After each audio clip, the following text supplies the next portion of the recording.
Primer libro de Samuel, capítulo 3. Es un texto y una historia muy conocida por nosotros los cristianos, pero algo el Señor nos va a decir. Primer libro de Samuel, capítulo 3, desde el versículo 1. Dice: el joven Samuel ministraba al Señor en presencia de Elí. Ponga atención con estos verbos. ¿Qué es lo que estaba haciendo Samuel, este joven? Estaba ministrando al Señor, pero en presencia ¿de quién?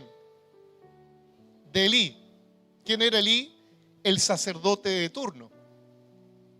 Dice: y la palabra del Señor escaseaba en aquellos días y no había visión con frecuencia. Y aconteció un día que estando Elí acostado en su aposento, cuando sus ojos comenzaban a oscurecerse de modo que no podía ver, el viejito tenía más de 90 años, Samuel estaba durmiendo en el templo del Señor donde estaba el arca de Dios. Y antes que la lámpara de Dios fuese apagada, el Señor llamó a Samuel y él respondió: heme aquí. Señor, te rogamos que nos hables, no solamente con la lectura de tu palabra, sino también con la exposición de ella. Que tu Santo Espíritu pueda traer respuestas a las interrogantes que podamos tener. Señor, antes que se apague la lámpara, enciéndenos. Te lo rogamos en el nombre de Jesús. Amén. Antes que se apague la lámpara. Este párrafo que acabo de leer hay que entenderlo en su contexto histórico. Israel había estado cerca de 250 años en una etapa y en una época muy oscura, de anarquía, de rechazo a Dios y el pacto que el Señor había hecho con ellos. Cada uno, dice el texto, hacía lo que se le daba la gana. Cada uno trataba de buscar a Dios a su manera, como dice un término muy religioso, cada uno buscaba a su santo. Bueno, algo parecido pasaba con Israel. 250 años de oscuridad. Y Dios, que siempre ha sido tan bueno con su pueblo, siempre en el momento más crítico levantaba un juez. La Escritura menciona que hubieron 14 jueces. Cada uno de ellos trataba de traer salvación, traer tranquilidad, libertad a un pueblo que le había dado la espalda a Dios. Y justamente en este periodo aparece este jovencito, este niño llamado Samuel, que es el último de los jueces que Israel tuvo. Y justo en el momento más crítico, más difícil de Israel, en aquel tiempo estaba un sacerdote de turno llamado Elí. Y este sacerdote, bueno, aparte de estar en una decadencia física porque estaba muy avanzado en edad, más de 90 años, el viejito ya no podía ministrar. Aparte de este problema físico propiamente de la edad, este viejito no estaba en comunión con Dios. De hecho, había perdido el discernimiento, había perdido la pasión, había perdido el temor a Dios. Ustedes conocen la historia, tal vez tengo que recordársela. Elí tenía 2 hijos, Ofni y Fines, eran sacerdotes también. ¿Y qué hacían estos hombres? Dicen que eran perversos, aborrecían las ofrendas, miraban con menosprecio el sacrificio. Además de ello, ¿qué es lo que hacían con la ofrenda? Tomaban lo que le pertenecía a Dios y ellos la disfrutaban. Y dice el texto ahí en 1 Samuel capítulo 2, que no solamente los hijos disfrutaban de lo que le pertenecía a Dios, sino que también Elí. Dice la Biblia que Ofni y Fines eran tan perversos y eran los sacerdotes, junto con el padre, que ellos fornicaban a la puerta del tabernáculo con las mujeres. O sea, la decadencia era terrible, una inmoralidad que ya no tenía límites. Pero Dios siempre, de un modo soberano y por amor, actúa en el momento más crítico de su pueblo y también de nuestras vidas. ¿Cuántos creen que Dios es así? Sea cual sea la situación, ya sea pecado, ya sea una debilidad emocional, una prueba, una situación compleja con tu familia, cuando ya te das cuenta que no tienes las fuerzas como Elí, no tienes la pasión de buscar a Dios, siempre Dios tiene la iniciativa y Él es el que comienza a tomar carta en el asunto. Y yo doy gracias a Dios porque Él siempre toma la iniciativa, porque la verdad que nosotros muchas veces no la tomamos. Y dice la Biblia que antes que la lámpara se apagase, hay que entender que cuando se refiere a la lámpara tiene que ver con todos los elementos que estaban en el tabernáculo. Había mandamiento imperioso. En el libro Levítico decía que, por ejemplo, el altar siempre tenía que estar encendido. Y había una instrucción que los sacerdotes tenían que traer la leña y mantener el altar sin que éste se apagase. Sin embargo, cuando habla de la lámpara, está hablando de un candelabro que tenía que estar encendido y que se apagaba justo al amanecer. Entonces, ¿qué tenía que hacer el sacerdote? Que cuando estaba a punto de apagarse tenía que aplicarle aceite para que la lámpara estuviera encendida. Era todo un ritual. Todo lo que la Escritura dice era sombra y figura de lo que hoy entendemos. Y antes que se apagara la lámpara, Dios comienza a intervenir. Amados hermanos, esto lo digo a modo de declaración y de principio. Dios se reservará una lámpara encendida en medio de la oscura situación que vives. Dios la reserva. Y esta lámpara no solamente usted tiene que verla como el elemento. Esta lámpara fue el mismo Samuel para Israel. Él fue la lámpara encendida, que a través de él pudo el Señor cumplir pactos, como por ejemplo con David. Si no hubiese estado Samuel, no existe David. Y si no está David, no está Cristo. Interesante, en los peores momentos de la vida, Dios interviene para encendernos nuevamente.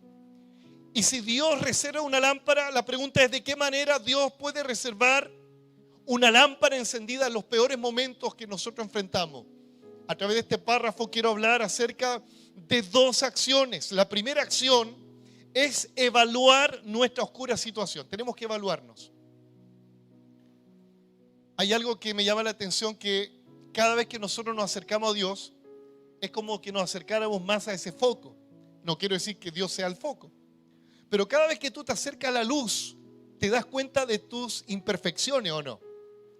¿Alguien ha entrado al baño con el espejo y la luz apagada? Usted se va a ver bonito siempre, pero cuando enciende la luz, ay Dios mío, sobre todo en las mañanas, uno todo chascón, lagañoso, mal olor, y el espejo te acusa, ¿cierto? Bueno, de la misma manera, cuando nos acercamos más a Dios, aunque uno diga: me congrego siempre, soy fiel al Señor, soy fiel a mi esposa, a mi esposo, no le hago mal a nadie, pero aún así, cuando nos acercamos más a Dios, es evidente nuestra fragilidad. Y como la lámpara estaba ya casi por apagarse, no solamente el elemento, sino también la presencia misma de Dios en medio de Israel, vemos acá a dos personajes que justamente estamos viendo. A Samuel, que era un niño que había sido dedicado por su madre, que ella oraba y decía: Señor, si tú me lo das, yo lo dedico a ti. Y fue así. Dice la Biblia que después que lo destetó, lo entregó al sacerdote Elí. Mira, ¿qué es lo que observo acá? Que esta consagración y esta dedicación es de un tercero. No es que Samuel, chiquitito, balbuceando, le dijo: me entrego a ti, Señor. No, es la madre encomendándolo. Entonces, ¿qué implica esto? Que Samuel representa a muchos creyentes que no hacen lo malo, hacen lo recto, pero están dedicados porque de alguna manera alguien los trajo, alguien los motivó a estar en una congregación. Y tal vez nosotros podemos convertirnos en ese Samuel que estamos de alguna manera, desde el punto de vista nominal, confesional, como dedicado a Dios, pero en experiencia no. No sé si me explico. Samuel representa en su etapa inicial al creyente que está en el templo, que es fiel, que incluso sirve. Porque el versículo 1 dice que Samuel ministraba al Señor, pero en presencia de Elí. O sea, yo puedo creer que estoy haciendo algo para Dios, pero en presencia del personaje de la religión. O sea, alguien puede cantar, alguien puede predicar, alguien puede servir en presencia de la religión, pero no en presencia de Dios. No sé si me entiende. Hay creyentes que representan a Samuel en su etapa inicial. ¿Cuántas cosas nosotros hacemos para Dios y a veces no lo hacemos en presencia de Él? Lo hacemos en presencia de la religión. Elí representa la religión. Entonces vemos que obviamente que estaba apagándose la lámpara. Samuel hace lo que se le encomendó, no lo que él se comprometió. A ver si alguien me sigue. Samuel hace lo que se le encomendó, pero no lo que él se comprometió. Ejemplo, yo a usted le puedo decir, hermano, usted puede venir a orar acá a las 5 de la mañana y usted va a venir porque el pastor se lo pidió. Porque Ana, representando, lo dedica, le pide. Yo imagino que a lo mejor Ana en ese periodo le decía, Samuel, tú vas a servir a Dios. Y lo encomienda, lo prepara, pero en algún momento ese Samuel tiene que escuchar la voz de Dios y él tiene que decir, heme aquí. Porque Ana decía, helo aquí. Pero Samuel, cuando ya está en presencia de Dios, él dice, heme aquí. Hay una diferencia. Cuando alguien te pide que hagas algo para Dios, la pregunta es, ¿tú lo haces porque alguien te lo encomendó o porque de verdad hay un compromiso tuyo con Dios? Una convicción de que Él te llamó para hacer lo que Él te encomendó. Es la etapa de todos los creyentes. Yo recuerdo que antes de conocer a Cristo, tenía 17 años, mi papá me obligó a una remodelación del templo donde yo conocí al Señor. Entonces Él me pidió, entonces yo 17 años, menor de edad, refunfuñando, dije, ya bueno, y ahí estaba, me acuerdo, en un andamio que se movía. Pero yo decía dentro de mí, pero yo no quiero estar acá. Yo no quiero hacerlo, pero tengo que hacerlo porque mi papá me lo pide. Pero al otro año yo tuve un encuentro con Dios. O sea, mi papá decía, pastor, helo aquí. Pero a los 18 años yo le dije, heme aquí. Son etapas que uno va viviendo. Todos comenzamos con helo aquí. Todos, tal vez, no sé si todos, algunos son hijos de padres cristianos y te traían, ¿cierto? De chiquitito, pero llega un momento que tú tienes que escuchar la voz de Dios. Tú tienes que asumir el compromiso con Él y no solamente con tu pastor y con tu papá. Tú tienes que tener un encuentro con Dios. Denle un aplauso al Señor.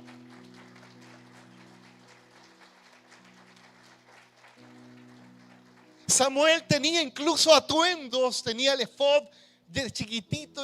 Usted ha visto esos chiquititos pentecostales cuando le ponen la corbatita, el saco, el terno, son chiquititos, ¿cierto? Y uno los ve, canutito lindo, dice. Y está en el punto de predicación, a veces están en el coro, ¿cierto? Le pasan una guitarra de juguete y le está poniendo empeño. Bueno, yo me imagino Samuel así, como que jugando a ser el pastor. Como cuando veo a mi hijo que a veces se meten acá y yo los veo que hacen el culto.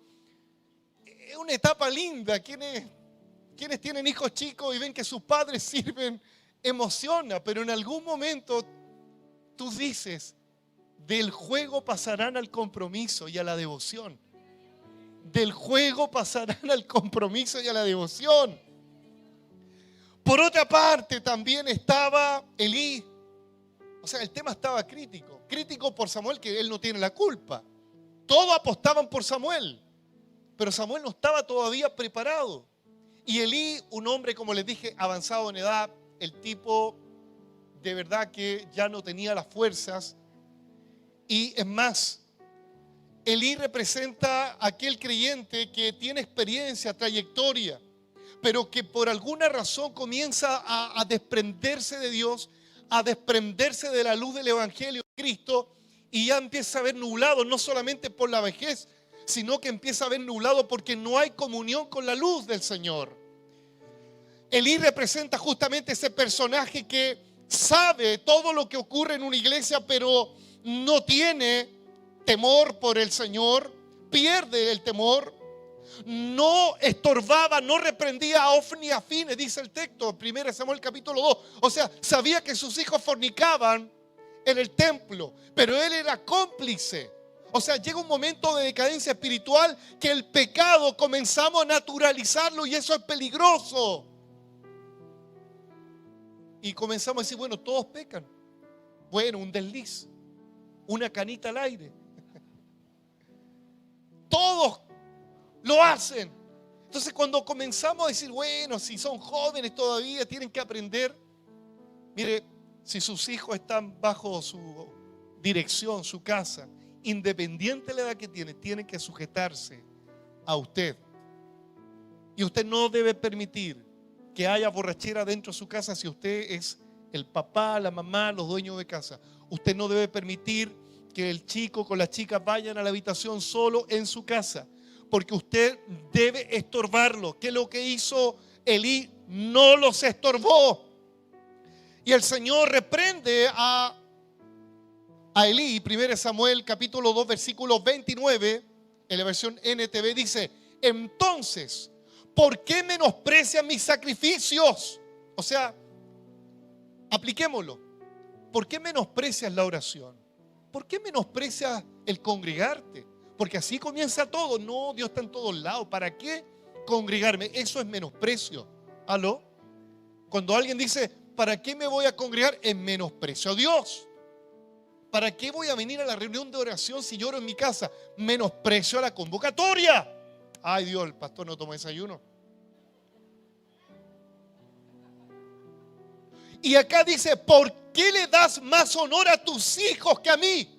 O sea, ¿qué es lo que está ocurriendo con Elí? Elí tiene su corazón en sus hijos completamente, pero no en Dios que le dio a sus hijos. Mire, yo he escuchado esto que se ha malinterpretado. ¿Usted ha escuchado esto? Primero Dios, segundo la casa, la familia, tercero el trabajo y cuarto, no sé, el Colo-Colo. Aunque a uno lo tienen en el segundo o primer lugar. Pero ¿sabe qué? Yo me he dado cuenta que este discurso a veces algunos lo malinterpretan. Porque dicen, no, primero Dios, después la familia, tercero la iglesia y el trabajo, en fin.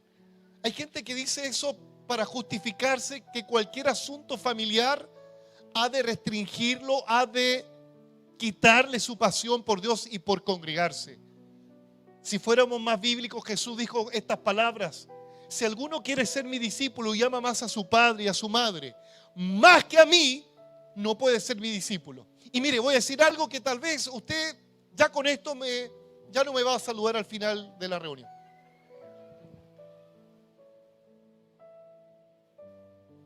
Una celebración, una actividad, no debiera ser más importante que congregar. No debiera ser más importante. Tenemos tiempo para todo.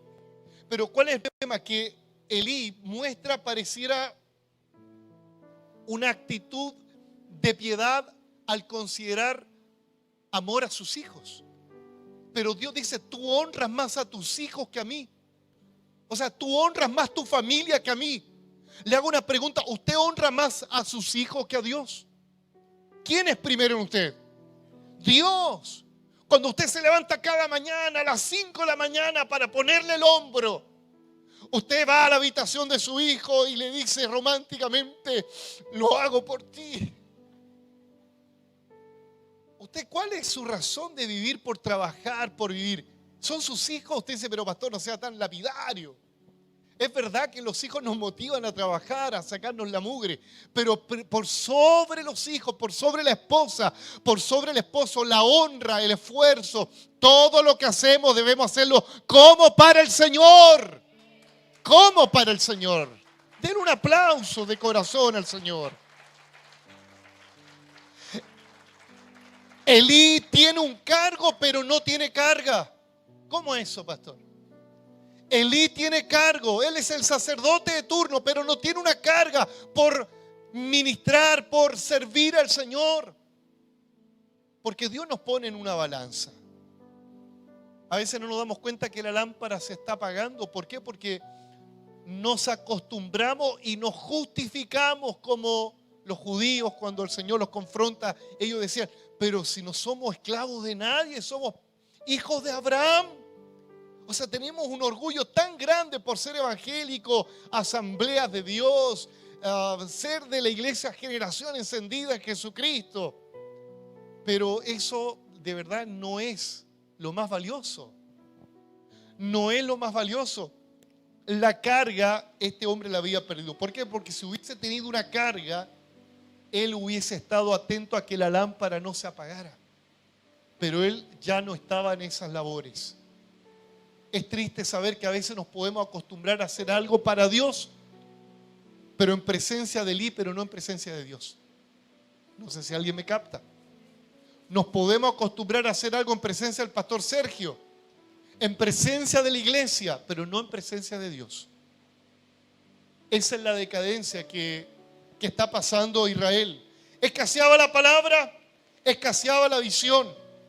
¿Y por qué escaseaba la palabra? Porque justamente el sacerdote de turno no tiene la carga por la palabra, no ama la palabra. Mire, había un personaje reformado que ya está en la presencia de Dios. Sproul, creo que es el apellido. Él decía que él daba gracias a Dios, y lo hizo en modo irónico. Dice, él daba gracias a Dios por Facebook. Un reformado, un hombre de estos cuadrados. Daba gracias a Dios por Facebook, por TikTok, por Instagram, porque se dio cuenta de algo. Se dio cuenta de que los cristianos tienen harto tiempo. Porque ese harto tiempo que tienen lo frecuentan en las redes sociales. Entonces él dijo, entonces si hay harto tiempo para las redes sociales, debiera haber entonces harto tiempo por la palabra de Dios. Pero curiosamente escasea la palabra en estos tiempos. ¿Sabe? Son varios los factores que no son excusa. Antiguamente no estaba el TV cable, no había internet. A lo más había un canal de televisión, una tele para una familia de 7 que tenían que ver sí o sí el único programa. Entonces no había tantas distracciones. Pero había más tiempo, o el tiempo siempre ha sido el mismo, pero había más devoción por la palabra. Es más, estoy seguro que más de alguno mientras yo estoy predicando está siendo distraído por las redes sociales. Antes cuando nos congregábamos y no estaban las redes sociales, no te quedaba otra que escuchar la palabra. Los niños no le quedaba otra que estar sentado al lado de papá y mamá porque no había juego electrónico. Pero hoy es triste. Yo me puse atrás en esta mañana y vi una cantidad de chiquititos, no lo digo para acusarlo, que me dio pena, hermano. Todos hipnotizados con sus dispositivos, con sus celulares. Y entre paréntesis, papito, hagamos lo posible para que nuestros niños puedan estar al lado de nosotros y no hipnotizados con esto. Ellos necesitan escuchar la palabra de chiquitito. Ellos necesitan estar en el culto.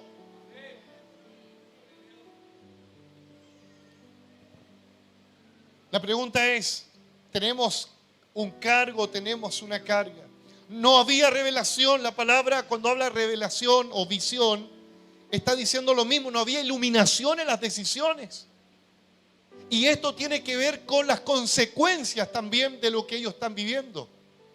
Cada uno hacía lo que se le daba la gana. Cuando cada uno hace lo que se le da la gana porque no tiene visión, no tiene luz.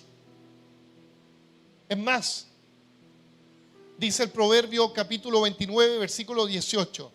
Cuando la gente no tiene dirección divina, se desenfrena, pero el que obedece la ley está alegre.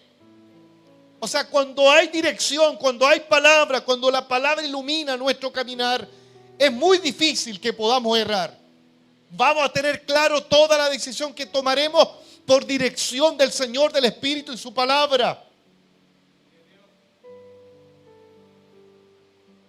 Ay, Dios mío. Hoy estamos viviendo tiempos complicados, mis queridos hermanos. Hace 2 domingos atrás estuve hablando acerca de los últimos tiempos.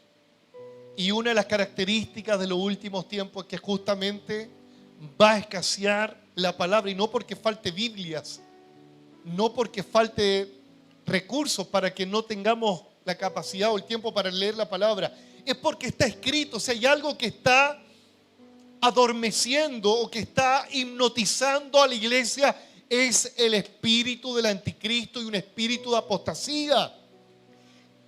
Segunda Timoteo capítulo 4, versículo 3 al 4, dice: llegará el tiempo en que la gente no escuchará más la sólida y sana enseñanza.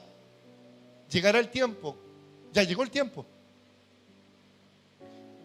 Lo que estaba pasando aquí, hoy se incrementa en el siglo XXI.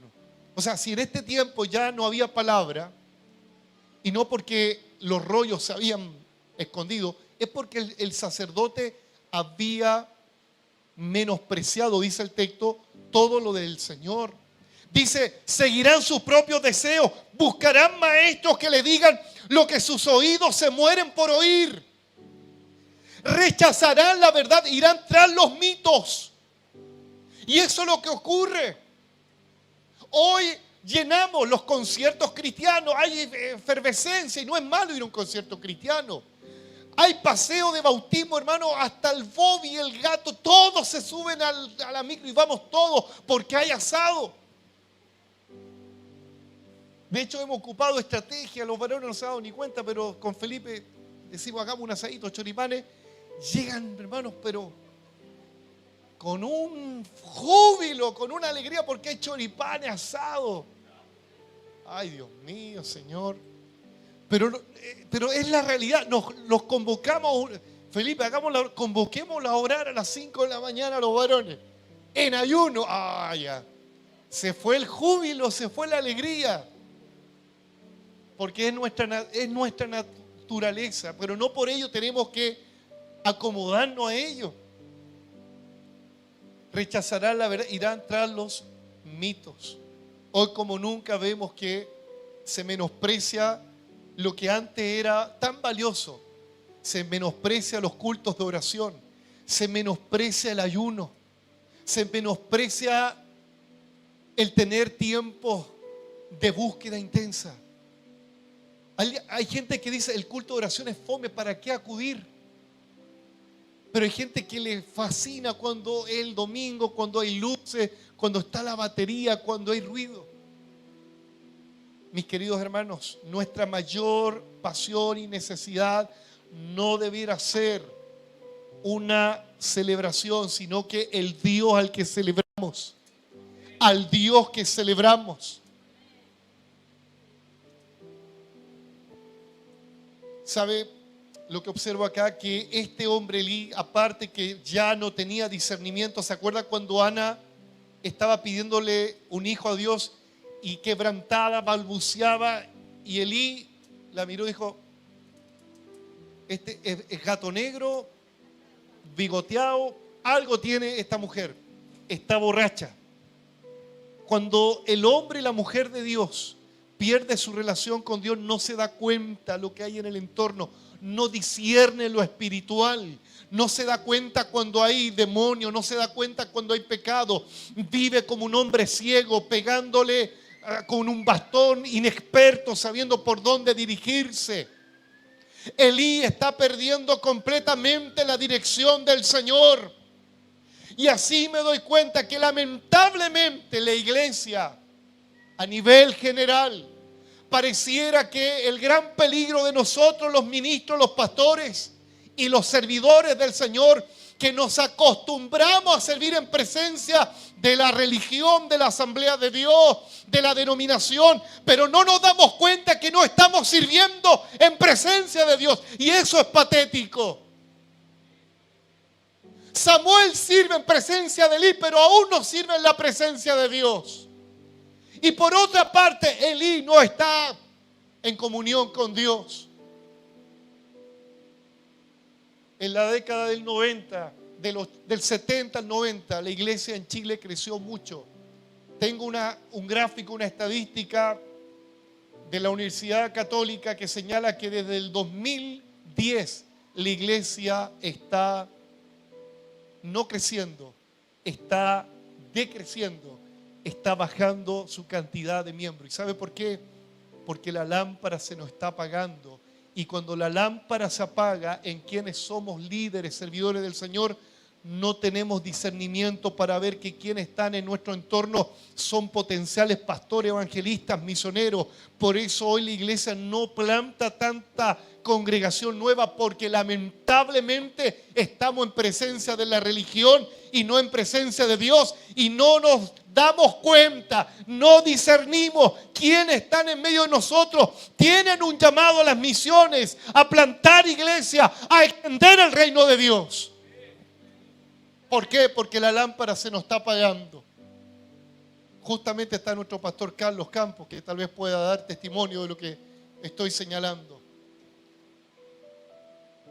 Cuando nuestras principales autoridades, yo también por la gracia yo soy una autoridad espiritual, se nos apaga la lámpara, en el buen chileno ni cachamos quién tiene un llamado de Dios. No nos damos cuenta cuando hay asuntos espirituales, porque estamos cómodos. Dice la Biblia que Elí estaba acostado, pasaba acostado por su vejez, pero aplíquelo espiritualmente. Somnoliento espiritual. Somnoliento. Usted se ha levantado así a las 4 de la mañana, escucha el gato ese que le he escuchado tantas veces. El gato, serán los ladrones, se tropieza, le pisa la cola al gato. No nos damos cuenta de lo que ocurre. Hemos perdido el discernimiento. Hay tremendos potenciales entre ustedes, tremendos llamados de Dios. Y algunos han muerto sin haber descubierto el propósito que tenían.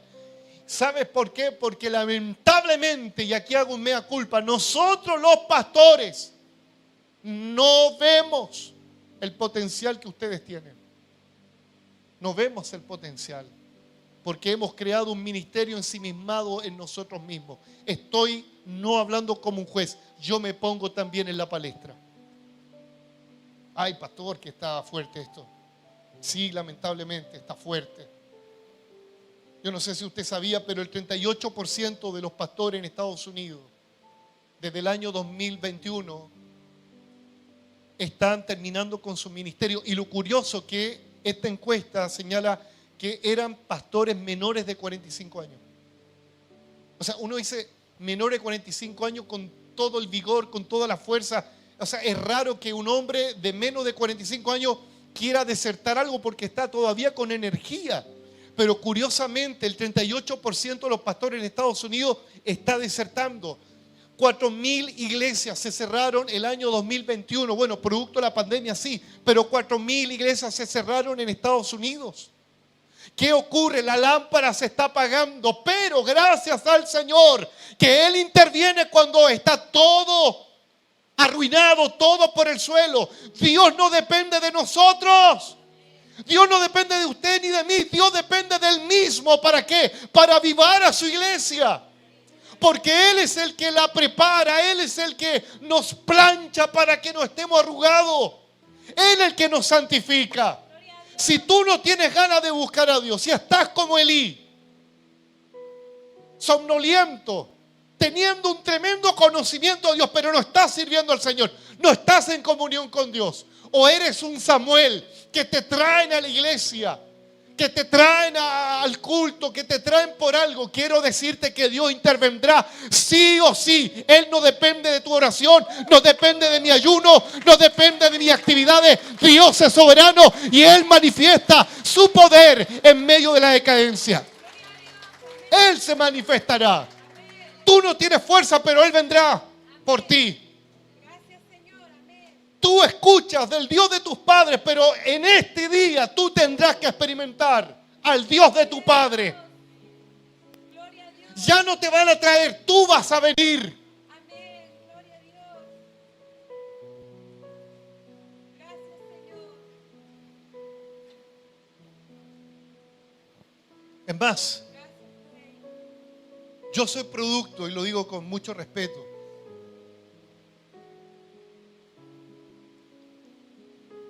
de un grupo de líderes que jamás vieron un potencial en mí. Le decían a mi pastor, no, él no es, o sea, mi pastor decía, no, él no es pastor.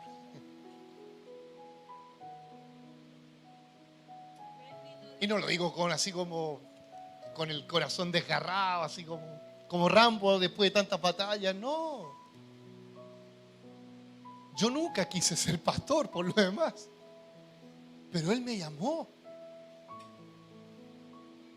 Y llamó a mi esposa. Mira, Dios no se complica. Dios no es tan protocolar. Mira, si tú eres de Generación Encendida, eres de nuestra iglesia, o los que me escuchan en radio, en la tele ahí, y tú sabes que Dios te llamó, y tu pastor como que se convirtió en Saúl y tú en David, así como que te quiere tirar la lanza. Quédate ahí nomás en ese rincón. Porque hay etapas a veces que es así o no. Amén. Amén. Ay, lo que está diciendo el pastor. ¿Cuál es uno de los males de los pastores? Que comienza a tener envidia de aquel que está al lado. O el que está emergiendo porque este predica mejor, enseña mejor, canta mejor. Ah, sí.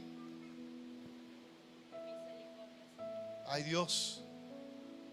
Pero independiente de eso, aunque se te venga una organización encima, aunque tu pastor y yo no te entienda, aunque yo no te enviara, Dios cuando llama a alguien, Él no tiene que pedirle permiso al presidente de una corporación, Él no tiene que pedirle permiso al presidente de nada, Él llama y te envía.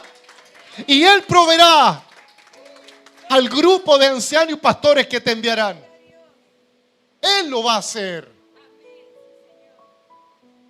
La segunda acción, Dios interviene y Él encenderá la lámpara. Mira, Samuel no puede porque no lo entiende. Elí, el viejito, está alejado, no tiene fuerza. Pero ¿quién es el que enciende la lámpara? Dios mismo. Dios mismo. Vuelvo a decir, Dios no depende de la iglesia depende de Dios. Pastor, creo que usted, Pastor Carlos, contaba que los países islámicos, donde muy pocos cristianos se atreven a predicar el evangelio, muchos de esos hombres que buscan a un Dios que no conocen, Dios se le ha revelado directamente. Dios no esperó y dijo, pucha, todavía nos mandan el misionero, ¿qué voy a hacer? Rascándose la cabeza, Dios en el cielo, imagínate, conversando con los ángeles, oye, pero todavía no lo envían, le falta 3 años de teología, pucha, ¿cómo lo hacemos? Dios no se complica con eso. Dios se ha revelado directamente a hombres que iban directo a ese peregrinaje ahí a la Meca. Dios se ha revelado a varios de ellos, porque Dios es el que enciende nuestra lámpara. Dios es el que viene a nuestro camino. Ay, Dios, qué lindo es el Señor. Samuel es llamado por Dios en el momento más crítico. Versículo 3. Samuel estaba durmiendo en el templo del Señor, donde estaba el arca de Dios. Mira, estaba cerquita. Este tenía la disposición.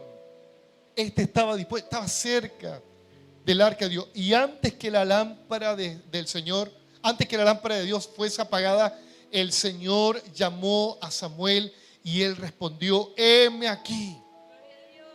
Lo que observo que Dios es experto en llamar justo en los momentos más críticos. Dios nos llama en los momentos más difíciles.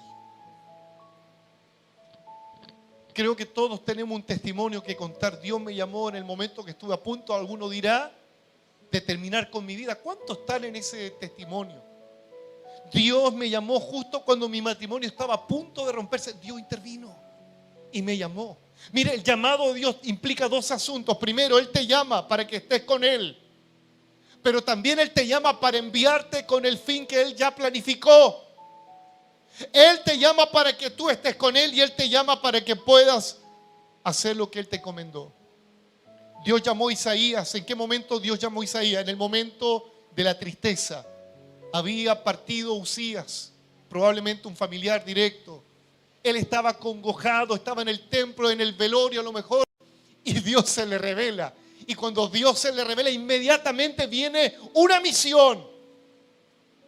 ¿Cómo vas a descubrir que Dios te llamó? Cuando tienes clara la misión. Dios no solamente te llama para que seas salvo, Dios te llama para que seas un instrumento de salvación.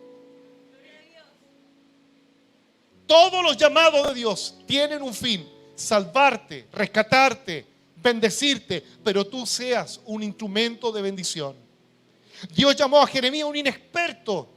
Lo llamó justo en el periodo más álgido de Judá, donde también iba en decadencia Judá, donde cada vez Judá era destruido y destruido por los babilónicos. Y Dios llamó a Jeremías en el peor momento de la nación y en el peor momento de él. Él era un inexperto, apenas hablaba. ¿Usted pensará que Dios llama a los mayores de edad nomás? Jeremías probablemente era un menor de edad. Dios llamó a Gedeón. ¿En qué momento? Cuando todo estaba arruinado. Lo había perdido todo. Era un cobarde. Era un hombre que ya no tenía ganas de seguir adelante. Cuando Dios lo llama, el patudo comienza a increpar con Dios. ¿Y dónde está el Dios de nuestros padres?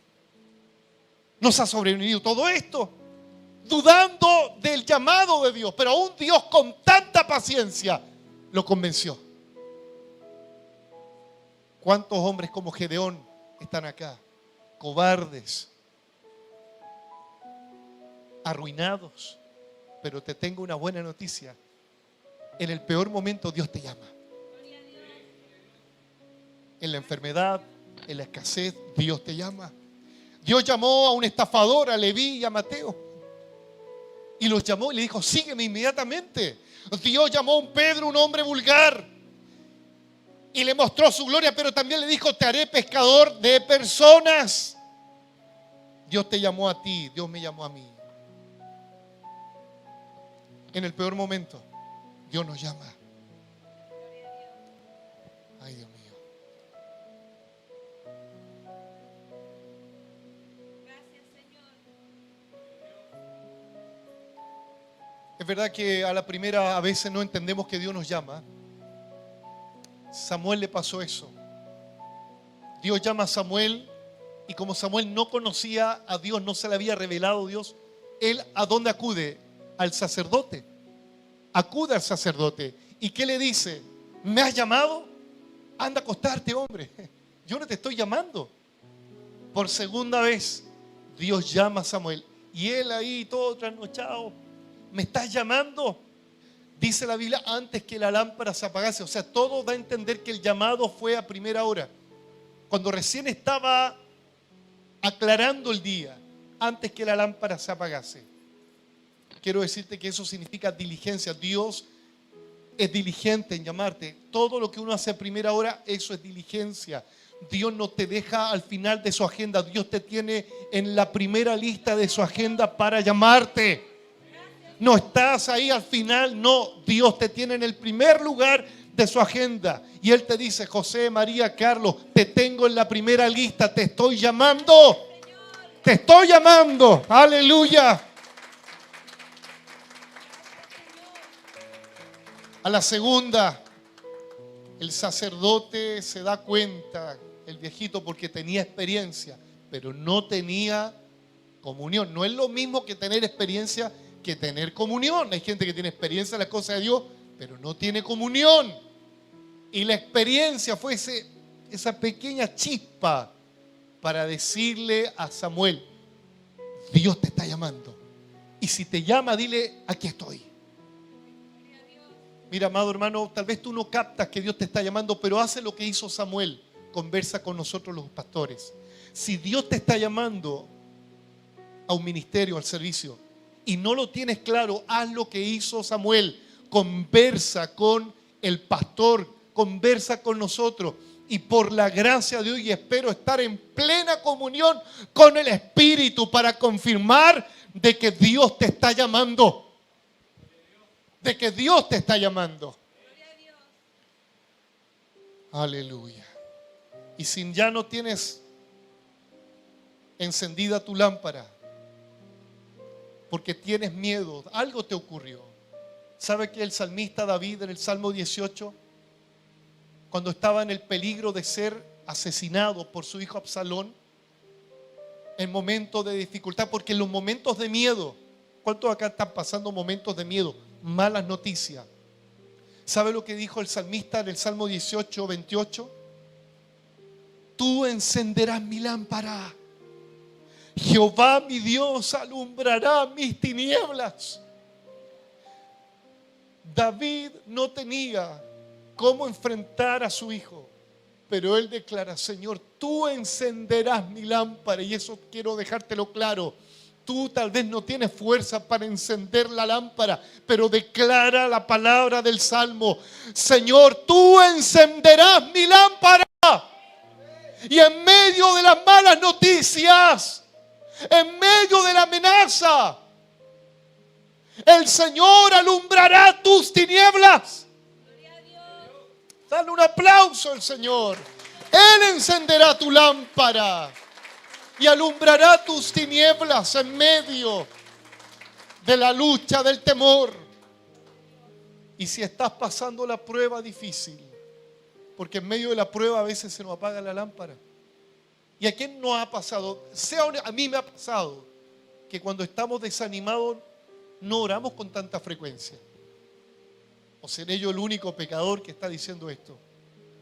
Cuando estás desanimado ya no tienes tantas ganas de leer la Biblia, de congregarte. Cuando me acuerdo que soy pastor, ya. A todos nos ha pasado, ¿no? Mira, Job en la prueba declaró estas palabras. El libro de Job, capítulo 29, versículo 3. Cuando hacía resplandecer sobre mi cabeza su lámpara, a cuya luz yo caminaba en la oscuridad. O sea, para Job la prueba eran tinieblas. Pero él se acordaba que cuando Dios le encendía su mente, en medio de la oscuridad podía tener luz. Y esa es la buena noticia que te tengo: que en los momentos difíciles el Señor encenderá tu lámpara, alumbrará tus tinieblas, encenderá tu mente, tu corazón, para tomar decisiones en medio de la aflicción. Aleluya.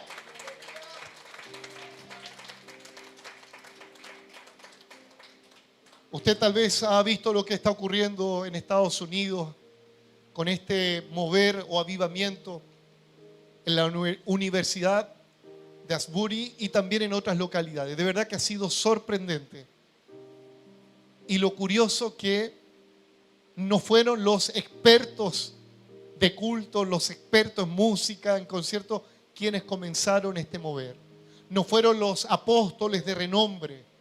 No fueron los grandes grupos de música, los cuales son respetables.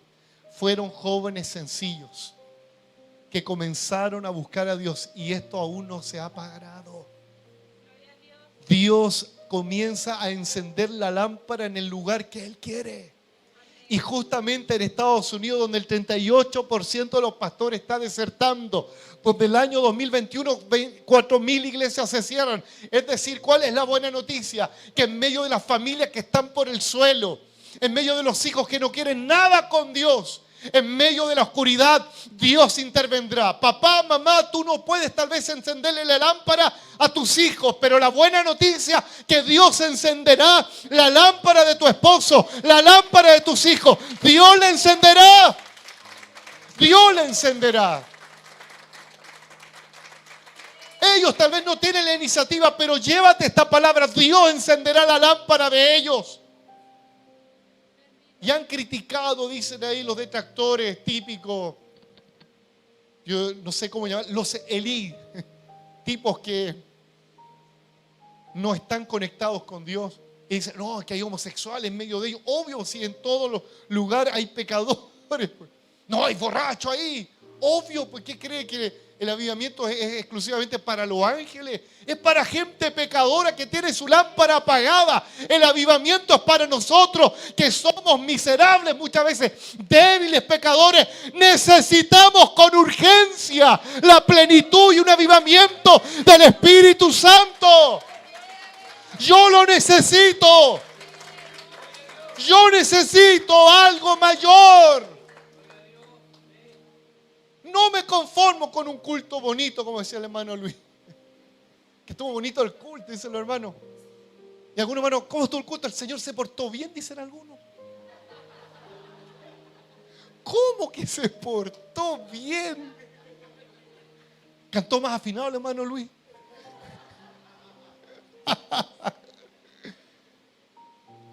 Ahora que está el Jaime, suena mejor la guitarra.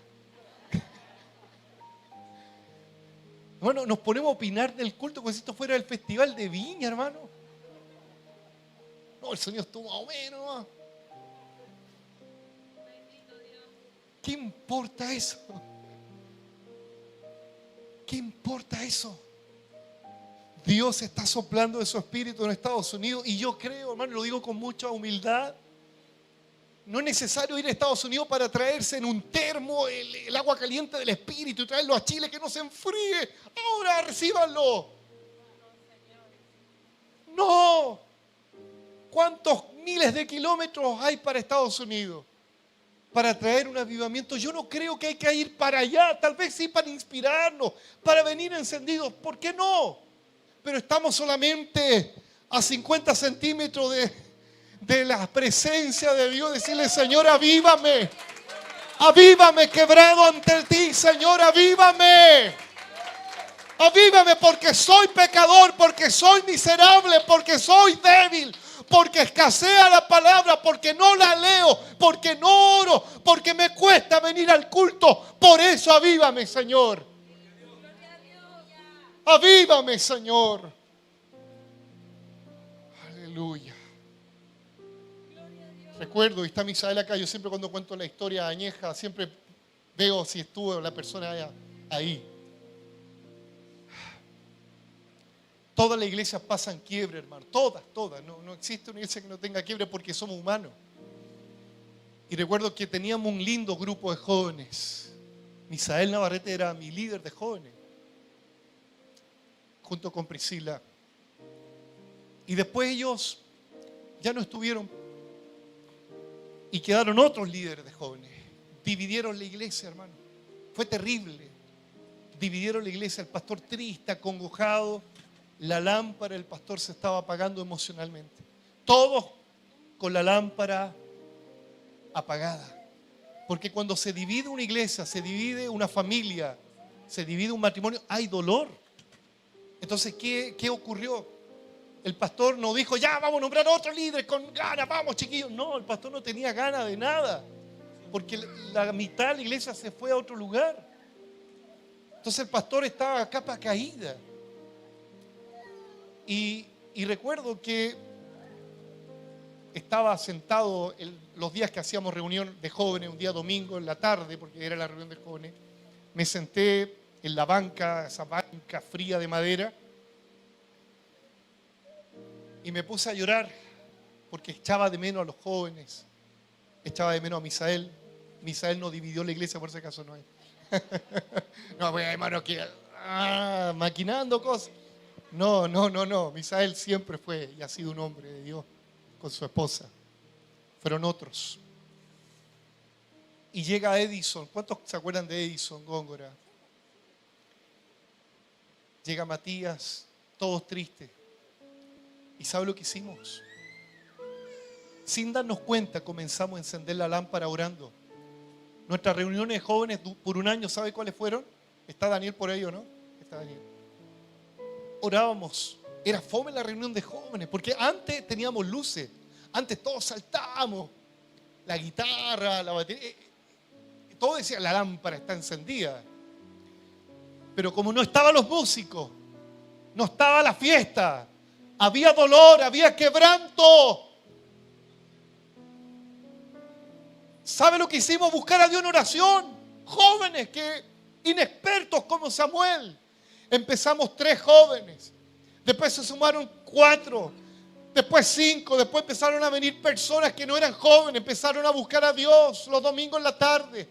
Empezamos a buscar a Dios, Esa es la reunión de jóvenes. Leíamos la palabra. El pastor no nos decía nada. El pastor no designó a nadie como líder sucesor. Comenzamos a buscar a Dios.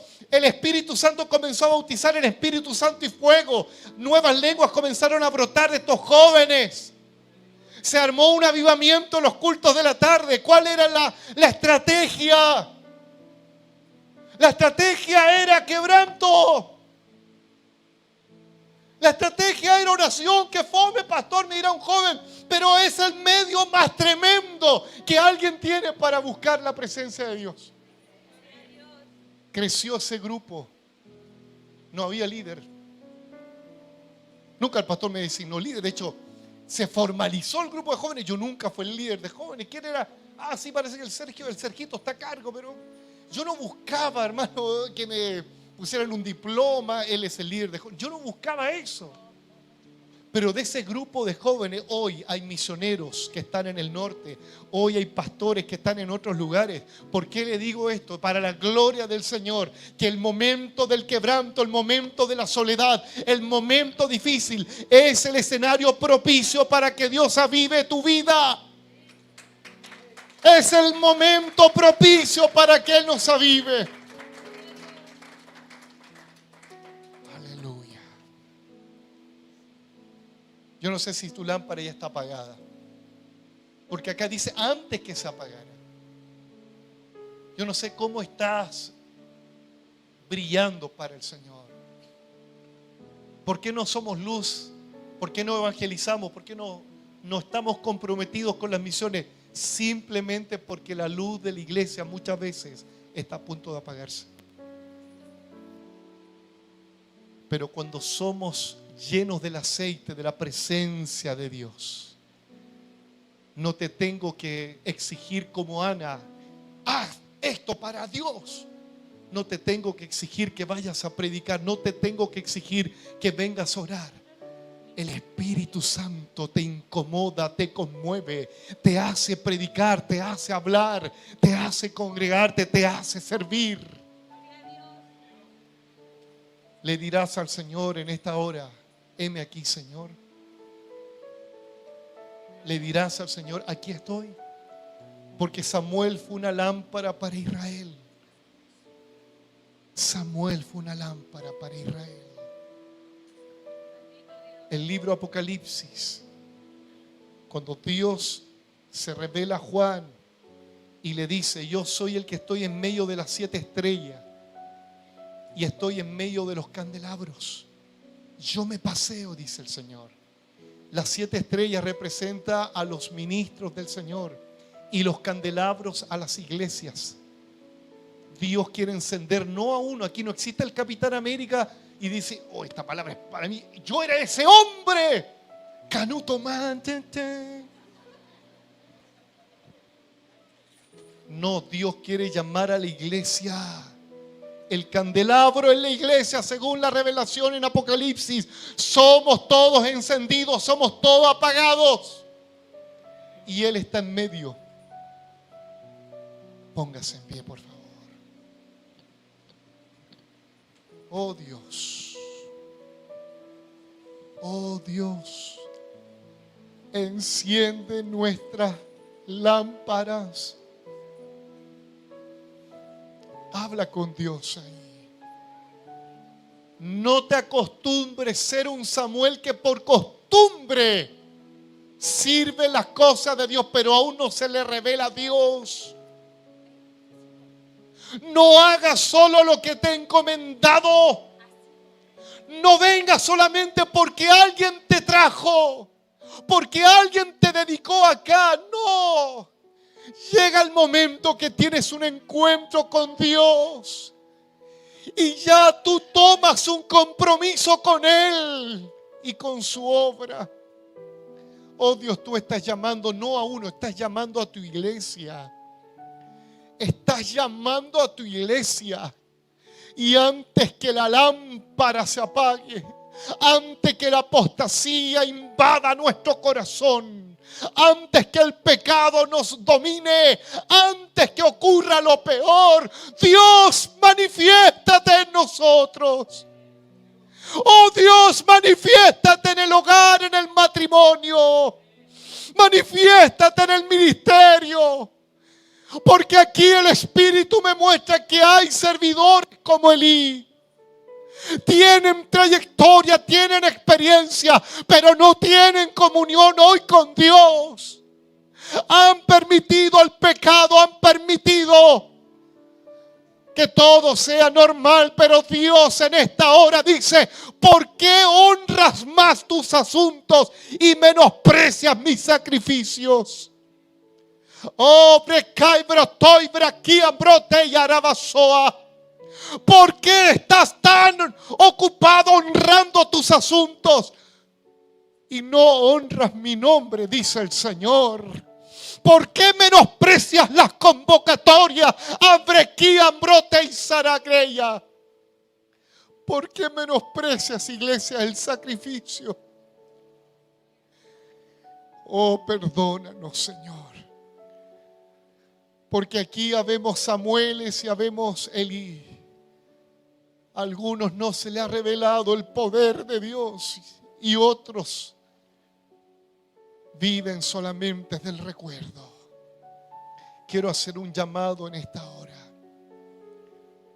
Ven a encender tu lámpara. El Señor iluminará tus tinieblas. Sal de tu silla, ven acá. Ven, sal de tu silla. Dile, heme aquí, Señor. Quiero hacer un llamado especial a aquellos que no han tenido un encuentro con Dios. Aquellos que los traen acá. Aquellos que vienen porque, por si acaso, ven aquí. Dios te está llamando a un ministerio y tú dices, no, soy inexperto, no tengo conocimiento. Ven, Dios te está llamando. Dios te está llamando. Dios te está llamando. Dios no llama a personas preparadas, Dios llama a personas dispuestas. Dice la Biblia que Samuel estaba acostado en el templo, cerca del arca del pacto. Eso es disposición. Eso es disposición. Si tienes la buena decisión y motivación, ven aquí. Dile, Señor, yo no quiero servir solo en presencia del culto, quiero servir en presencia de Jehová. No quiero servir solo en presencia del pastor, de Elí.